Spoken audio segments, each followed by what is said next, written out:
ప్రజాపాలన ప్రగతి ప్రణాళికలో భాగంగా నిర్వహిస్తున్న 99 రోజుల కార్యక్రమం విజయవంతంగా కొనసాగుతోంది.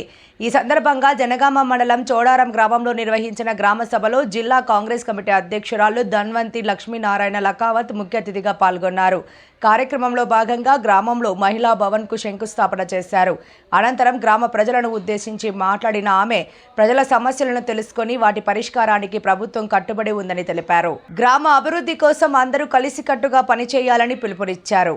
గ్రామ సభలో స్థానిక ప్రజలు తమ సమస్యలను ఆమె దృష్టికి తీసుకురాగా వాటి పరిష్కారానికి సంబంధిత అధికారులకు తక్షణ చర్యలు తీసుకోవాలని సూచించారు. ఈ కార్యక్రమంలో స్థానిక ప్రజా ప్రతినిధులు, పార్టీ నాయకులు, కార్యకర్తలు మరియు గ్రామ ప్రజలు భారీ సంఖ్యలో పాల్గొన్నారు.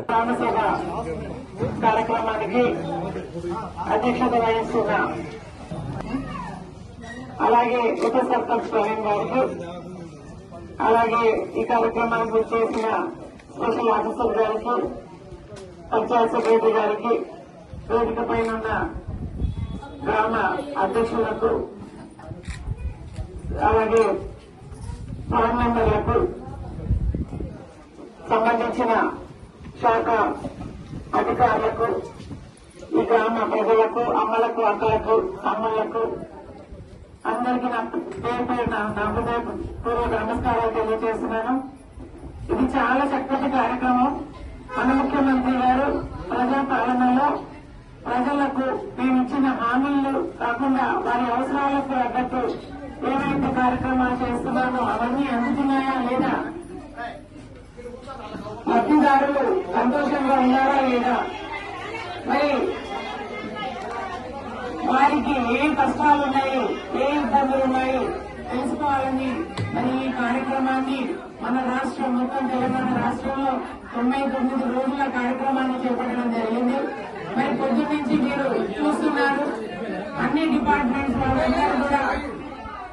అందరూ కూడా వాళ్ళ ఆఫీసర్లు అందరూ కూడా మీకు వచ్చిన ప్రతి కార్యక్రమాలు ఏదైతే ఇల్లు కానివ్వండి, పెన్షన్ కానివ్వండి, రేషన్ కార్డులు కానివ్వండి, సన్న బియ్యం కానివ్వండి, అలాగే గ్యాస్ సిలిండర్ కానివ్వండి, ఇవన్నీ కూడా లబ్ధిదారుల లిస్టు మొత్తం కూడా చదివినట్టు చెప్పడం జరిగింది. మీరందరూ కూడా సంతోషంగా ఉండాలని మన ముఖ్యమంత్రి గారు గ్రామ అభివృద్ధి కావాలి, గ్రామ ప్రజలు సంతోషంగా ఉండాలి, నాకు ఓటేసి గెలిపించారు, వారికి నేను అందుబాటులో ఉండాలి, పార్టీలకు అతీతంగా ప్రతి ఒక్కరు కూడా సంతోషంగా ఉండాలని చెప్పేసి కార్యక్రమాలను చేపట్టడం జరిగింది. మరి ముఖ్యంగా మహిళలకు పెద్దపీట వహించాలనే ఉద్దేశంతో మహిళలు సంతోషంగా ఉండాలి, ఎలాగైతే ఇంటిని చక్కదిద్దుకుంటారో ఆ విధంగా మరి పథకాలు వారి చేరికి వారి పేరున ఇస్తే ఆ పథకాలు ఖచ్చితంగా సక్సెస్ అవుతాయి అనే ఉద్దేశంతో మహిళలకు ముందుకు తీసుకొస్తున్నారు. అందులో భాగంగా 1 కోటి మంది మహిళలకు కోటీశ్వరాలు చేయాలనే లక్ష్యంతో ముందుకు వస్తున్నారు. కాబట్టి మీరందరూ కూడా ముఖ్యమంత్రి గారికి సహకారం చేయాలని, మీరందరూ కూడా దీవించాలని చెప్పేసి మిమ్మల్ని కోరుతున్నాను. మరి ప్రతి ఒక్కరు, ప్రతి మహిళ కూడా గతంలో మీరు చూడండి, మహిళలకు చీరలు ఇచ్చారు, ఆ చీరలు ఏం చేశారని మీ అందరూ తెలుసు. మరి మీరు వాడుతున్నారా, చీరలు కట్టినా లేదా అనేది మీకు తెలుసు. మరి గతంలో ఫ్రీ బస్ అనేది లేదు, అందరూ కూడా కిరాయి కట్టుకొని మరి టికెట్ తీసుకొని ప్రయాణం చేసేవారు. కానీ ఇప్పుడు ప్రజా ప్రభుత్వంలో, రేవంత్ రెడ్డి గారి ప్రభుత్వంలో మీరు టికెట్ లేకుండానే ప్రయాణం చేస్తున్నారు. దాదాపు ప్రతి మహిళ నెలకు 4,5,000 ఆదా అవుతున్నారా లేదా, ఫ్రీ బస్సు మూలంగా మీకు 4,5,000 నెలకు ఆదా అవుతున్నాయని చెప్పేసి మీకేమైనా సమస్యలు ఉంటే ఈ సభ ముఖ్యంగా మీరు చెప్పొచ్చు. ఇది ఓపెన్ గా మాట్లాడుకునే సభ, ఇది దీన్ని దాపరికం ఏమీ లేదు. ఏ జెండా మోసినా, ఏ పార్టీ ఉన్నా కూడా పార్టీలకు అతీతంగా ఇచ్చే ఈ పథకాలన్నీ కూడా మీరందరూ కూడా సద్వినియోగం చేసుకోవాలని మిమ్మల్ని కోరుతున్నాను. అభివృద్ధి కావాలని చెప్పేసి కోరుతున్నాను.